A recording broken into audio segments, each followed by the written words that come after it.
નમસ્કાર વિદ્યાર્થી મિત્રો, આપણે પાછલા એક્ઝામો પ્રશ્ન નંબર 2 સુધી કમ્પ્લીટ કર્યું હતું. હવે પ્રશ્ન નંબર 3 બહુ સરળ છે. તમને એક વિધેય આપેલું છે, કયું f(x) = 2x 5. કયું વિધેય છે? 2x 5. તો વ્યાખ્યાયિત વિધેય માટે નીચેની કિંમત શોધો. કઈ? f(0). સૌથી પહેલા f(0) તો 0. જ્યારે તમને x દેખાય ત્યારે તમારે શું મૂકી દેવાનું? 0 મૂકવાનું. 2 * 0 - 5. 2 * 0 0 - 5 જવાબ શું હશે? -5. f of x ની કિંમત કેટલી છે? 7. x ની કિંમત 7. તો ત્યાં જ્યારે તમને x દેખાય ત્યારે તમારે શું મૂકવાનું? 7. તો 2 * 7 - 5. 7 * 2 = 14. 14 - 5 કેટલા? તો કે 9. f of -3. f of -3 જ્યારે x દેખાય ત્યારે તમારે શું મૂકવાના? -3. તો 2 - 3 - 5 બરાબર. તો 3 * 2 = 6 - 5 કેટલા આવશે? -11 બરાબર. બહુ જ સરળ છે. આગળ તમને આપે છે એક વિધેય ફેરાડેટ અને ડિગ્રી સેલ્સિયસ વચ્ચે એક સંબંધ આપે છે. જે સૂત્ર હતું જે આપણે ખબર છે, કયું? કે T of C સેલ્સિયસ બરાબર 9/5 C + 32. તમે કેમિસ્ટ્રી પણ આ વસ્તુ શીખ્યા છો. એક સૂત્ર છે, કયું? કોનો સંબંધ છે? C એટલે સેલ્સિયસ અને આ જે ફેરાડેટ. શું તમારા? ફેરાડેટ બરાબર. તો સોરી વિધેય T એ સેલ્સિયસમાં ઉષ્ણ તાપમાન છે, ફેરાડેટના ઉષ્ણ તાપમાન વચ્ચે તફાવતનું સૂત્ર છે. આ તમારે છે F બરાબર છે. શું છે? F એટલે T of C. તમારે T of C શું છે? એક પ્રકારના ફેરાડેટ. T of C શું છે? F. ટેમ્પરેચર. T એટલે ટેમ્પરેચર કોના પદમાં છે? સેલ્સિયસના પદમાં છે. ટેમ્પરેચર સેલ્સિયસના પદમાં લખાય F બરાબર. તો T of C તમે બોલો, T of C આપે છે. T of C = 9C/5 + 32. તો તમારે T of 0 C ની જગ્યાએ મૂકો 0.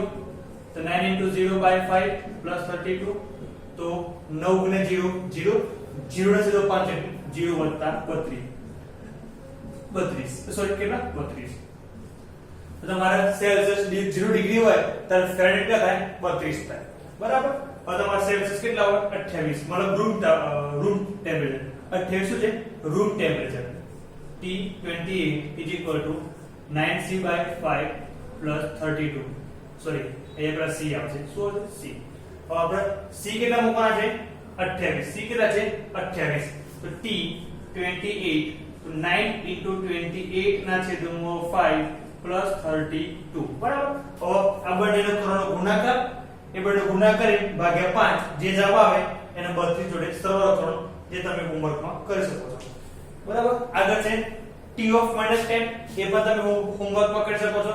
હવે છેલ્લું તમને T of C પહેલેથી આપે છે. T of C પહેલેથી આપે છે. કેટલા? T of C 212. T of C કેટલા આપે છે? 212.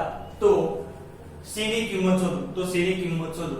તો T of C કેટલા? 212. તો મૂકી દો 212 બરાબર 9C/5 + 32. તો 212 - 32 બરાબર 9C/5. ઠીક છે? 9C/5. હવે 2 - 2 0. 21 માંથી 3 જાય કેટલા વધશે? 18 = 9C/5. 5 ગુણાકારમાં 9 ભાગાકારમાં 180 * 5 ના છેદમાં 9 બરાબર C. તો 9 * 2 = 18. તો કેટલા? 20. તો C કેટલા આવશે?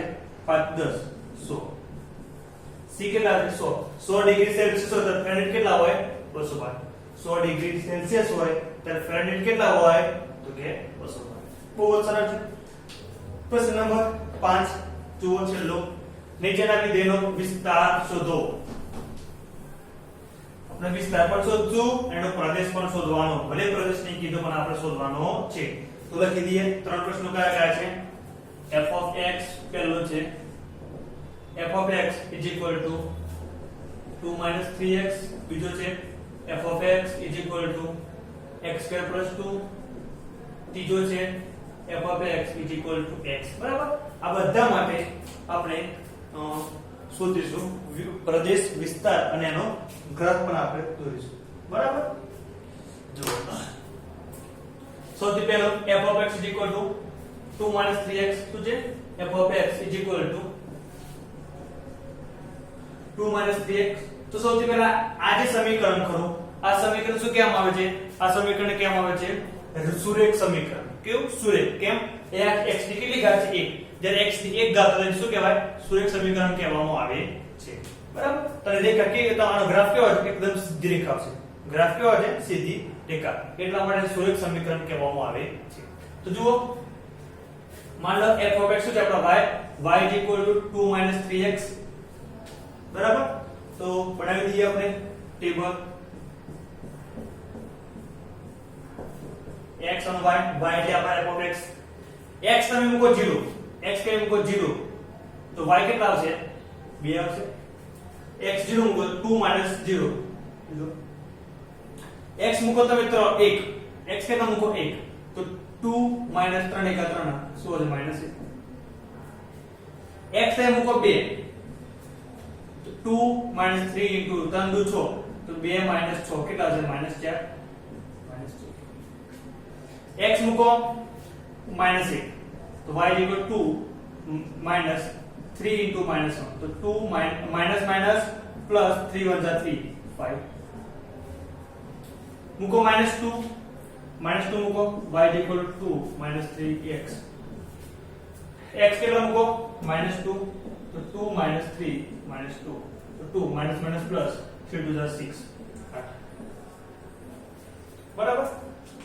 હવે આપણે પ્રશ્ન શોધો કે વિસ્તાર શોધો. તો જ્યારે સુરેખ સમીકરણ આવે ત્યારે કોઈ MCQ હોય અથવા ખાલી જગ્યા હોય એ વખત તમારે આ બધી વસ્તુ કરવાની જરૂર નથી. જ્યારે તમે સુરેખ સમીકરણ આપ્યું હોય તમે કહી દેવાનું વિસ્તાર કેટલો હોય? x belongs to r. વિસ્તાર કેટલો છે? x belongs to r. કોઈ પણ સંખ્યા છે, વાસ્તવિક સંખ્યા, દરેકે દરેક વાસ્તવિક સંખ્યા. બરાબર? પણ આપણે અહીંયા ગણતરી કરી બતાવું છું. બાકી MCQ હોય, ખાલી જગ્યા હોય, ટ્રુ ફોલ્સ હોય તો તમારે ગણતરી કરવાની જરૂર છે નહીં. ડાયરેક્ટ તમે જવાબ આપી દો કે આપેલ વિધેયનો વિસ્તાર કેટલો છે? r છે. આપેલ વિધેયનો વિસ્તાર r છે. કઈ રીતે એ વસ્તુ હું તમને સમજાવું છું. બરાબર? તો જુઓ, ગ્રાફ દોરીએ આપણે.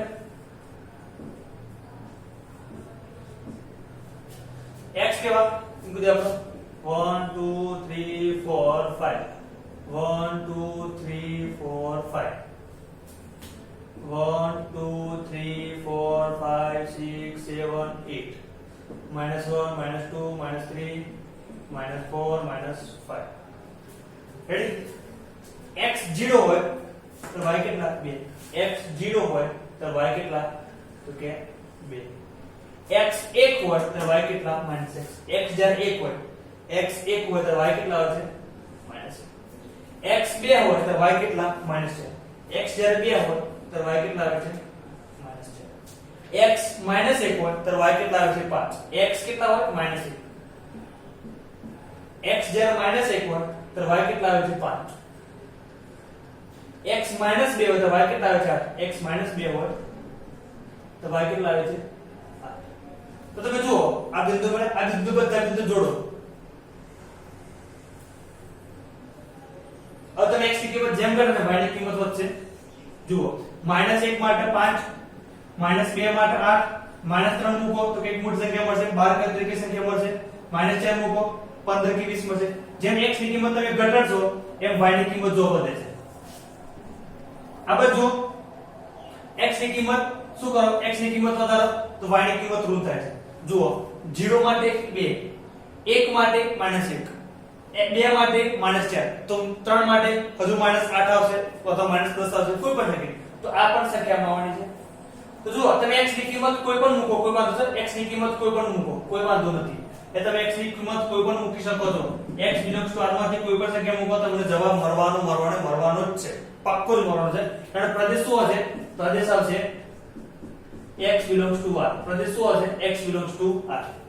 તમે x ની કિંમત કોઈ પણ મૂકી શકો છો. મેં તમને કીધું પાછળ લેક્ચરમાં, પ્રદેશ એટલે x અક્ષ. પ્રદેશ એટલે x અક્ષ. તમે કઈ કિંમતો મૂકી શકો છો? પ્રદેશ એટલે તમે x ની કિંમતો કઈ મૂકી શકો છો? એ તમે કોઈ પણ કિંમત મૂકી શકો છો. કોઈ કિંમત માટે વાંધો નથી. બરાબર? તો x belongs to r. હવે વિસ્તાર એટલે y અક્ષ માં તમને કઈ કિંમતો મળે છે? તો y માં બધી કિંમતો જુઓ, 0 મળે છે, 1 2 3 જો બધી કિંમતો ની આમ જુઓ, આ બધી કિંમતો મળે છે ને. જુઓ અહીંયા પણ જો ઋણમાં -1 બધી કિંમતો મળે છે, બધી જ કિંમતો મળે છે. તો આમ પણ બહુ કિંમતો, આ પણ બધી જ કિંમતો. તો વિસ્તાર પણ કેટલો હશે? x belongs to r. બરાબર? હવે જુઓ question number 2 f of x is equal to x square plus 2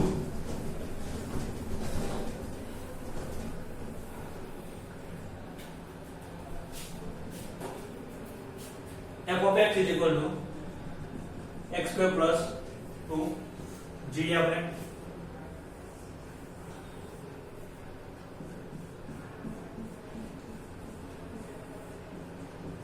x 0 x કેટલા મૂકો 0 તો y કેટલા 2 0 નો વર્ગ 0 વત્તા 2 x 1 મૂકો 1 નો વર્ગ 1 1 વત્તા 2 3 2 મૂકો 2 નો વર્ગ 4 4 વત્તા 2 6 -1 મૂકો -1 નો વર્ગ -1 મૂકો -1 નો વર્ગ વત્તા 2 -1 નો વર્ગ પ્લસ 1 વત્તા 2 3 હશે -2 મૂકો -2 નો વર્ગ પ્લસ 4 4 વત્તા 2 6 હશે પ્લસ 3 મૂકો 3 નો વર્ગ 9 9 વત્તા 2 11 -3 મૂકો -3 નો વર્ગ -3 નો વર્ગ 9 9 વત્તા 2 11 તમે જોઈ શકો છો સૌથી ઓછામાં ઓછી કિંમત કેટલી મળશે 2 બાકી બધી કિંમતો વધારે મળવાની છે ગ્રાફ દોરી લઈએ આપણે ગ્રાફમાં એકવાર જોઈને સમજી લઈએ કઈ રીતે છે 1 3 4 5 6 7 8 9 10 11 બરાબર 1 2 3 4 થોડું દૂર દૂર લખીએ આપણે 1 2 3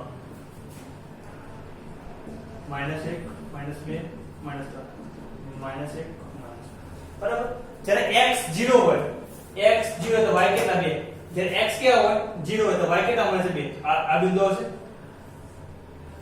x તમારો 1 હોય તો y કેટલા 3 x તમારો 1 હોય તો y કેટલા આવે છે 3 x 2 હોય તો y કેટલા 6 x તમારો 2 હોય તો y કેટલા 6 x તમારો -1 હોય તો y કેટલા 3 x -1 હોય તો y કેટલા 3 x 3 હોય x -2 હોય તો y કેટલા 6 x -2 હોય તો y કેટલા 6 x 3 હોય તો y કેવા 11 x 3 હોય તો y કેવા 11 x -3 હોય તો y કેવા +11 તમે જોઈ શકો છો આ ગ્રાફ આ રીતના વધે છે આ ગ્રાફ આ રીતના વધે છે આ તમારો ગ્રાફ છે y x² + 2 કોનો ગ્રાફ છે y x² + 2 હવે તમે જો x ની કોઈ પણ કિંમત મૂકો દરેક પડે તો જવાબ દરેક ના જવાબ મળે x ની કોઈ પણ કિંમત માટે બધાના જવાબ મળે છે જુઓ બધા જવાબ મળે કોઈ કિંમત માટે વાંધો નહીં ધન હોય અથવા ઋણ હોય કોઈ પણ કિંમત મૂકો બધાના જવાબ મળે છે બધાના જવાબ મળે છે બરાબર છે તો પ્રદેશ શું આવશે પ્રદેશ x belongs to R પ્રદેશ શું આવશે x belongs to R વિસ્તાર કેટલો મળે છે વિસ્તાર એટલે જવાબ તમે જે વિધેય તમે કર્યું તો તમને જવાબ ક્યાં મળે છે તો જુઓ એ તમને આ ગ્રાફ 2 થી શરૂ કરે છે અને અનંત સુધી આ બધા 1 જવાબ મળે છે નથી 0 નથી 1 નથી -1 નથી -2 નથી -3 કોઈ જગ્યાએ ગ્રાફ છે આટલા વિડિયોમાં કોઈ પણ ગ્રાફ આવતો નથી ગ્રાફ 2 થી શરૂઆત કરી 2 થી લઈને અનંત સુધી ધન આ બધું 2 થી શરૂઆત કરી અનંત સુધી y માટે જો એ જો 2 મળે 3 મળે 4 મળે જો 5 6 7 8 9 10 બધી કિંમતો મળે આ બાજુ 2 3 4 બધી કિંમતો મળે પણ જુઓ -1 માં નહીં મળતો -1 નહીં મળતો -2 કઈ નહીં મળતા -3 કઈ નહીં મળતા -4 કોઈ સંખ્યાઓ મળતી નથી કઈ સંખ્યાઓ મળે છે 2 થી લઈને અનંત સુધી કે 2 થી લઈને અનંત સુધી તો વિસ્તાર શું છે 0 થી 2 થી શરૂઆત ક્યાંથી 2 પોતે આવે છે તો 2 સૌનું અંતરાલ 2 થી લઈને અનંત સુધી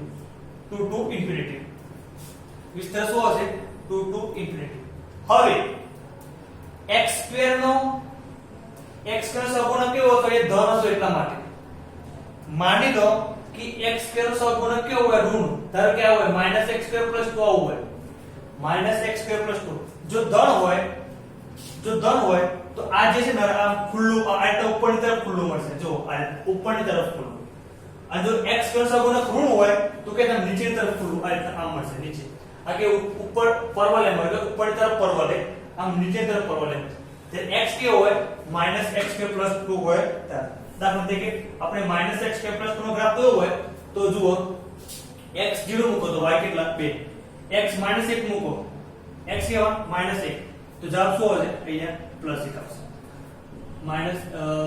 -1 નો વર્ગ + 2 તો -1 + 2 શું આવશે +1 આવશે 2 મૂકો કેમ મૂકો 2 તો તો સોરી આ 2 મૂકો 2 નો વર્ગ 4 તો -4 + 2 શું હશે -2 શું હશે -2 3 મૂકો 3 નો વર્ગ 9 એટલે -9 + 2 કેટલા આવશે -7 3 માટે -7 અહીંયા પણ કેવા આવશે -7 આવશે બરાબર -2 અને -1 માટે -2 માટે પણ કેવા આવશે -1 -2 અને -1 માટે કેવા આવશે +1 આવશે બરાબર હવે તમે ગ્રાફ દોરો કોના માટે y -x2 + 2 તેનો ગ્રાફ તમે જોઈ શકો છો x y 1 2 1 2 3 4 -1 -2 -3 -4 -1 -2 -3 -4 x 0 હોય તો y કેટલા 2 x 1 હોય તો y કેટલો 1 x 2 હોય તો y કેટલો -2 x 3 હોય તો y કેવો -7 એમ x -1 હોય તો y કેવો +1 x -2 હોય તો y કેવો તો કે -2 x 3 હોય તો y કેવા તો કે -7 બરાબર તો જુઓ શરૂઆત કે 2 થી શરૂઆત 2 થી લઈને ઋણ તરફ -∞ તરફ 2 થી લઈને ∞ આ બાજુ 2 થી લઈને ∞ જ્યારે x પેનો સહગુણક કેવો હોય ઋણ હોય તો x પેનો સહગુણક કેવો હોય ઋણ હોય તો કેવો નીચેની તરફ મળે છે તમારો પ્રદેશ શું હશે પ્રદેશ તો x વિરુદ્ધ x ની તમે કોઈ પણ કિંમત મૂકો કોઈ વાંધો નહીં દરેક કિંમત માટે વ્યાખ્યા જો x ની દરેક કિંમત માટે જ્યારે વિસ્તાર જો ઉપર 3 માટે કઈ નહીં મળતું 4 માટે કોઈ સંખ્યા મળતી નથી વિસ્તારમાં શું હશે 2 થી લઈને અનંત સુધી પણ નાની સંખ્યા ત્યારે લખવાની સૌથી નાની કઈ આવશે ∞ જવાબ શું આવશે -∞ to 2 વિસ્તાર કોના માટે જો ફંક્શન શું હોય f of x is equal to -x2 + 2 હોય તો આ વિસ્તાર આવશે બરાબર અને જો function f of x is equal to x2 + 2 હોય તો વિસ્તાર શું આવશે 2 થી લઈને +∞ બરાબર ઓકે હવે આપણે આવતા લેક્ચરમાં નવા પ્રકરણની શરૂઆત કરીશું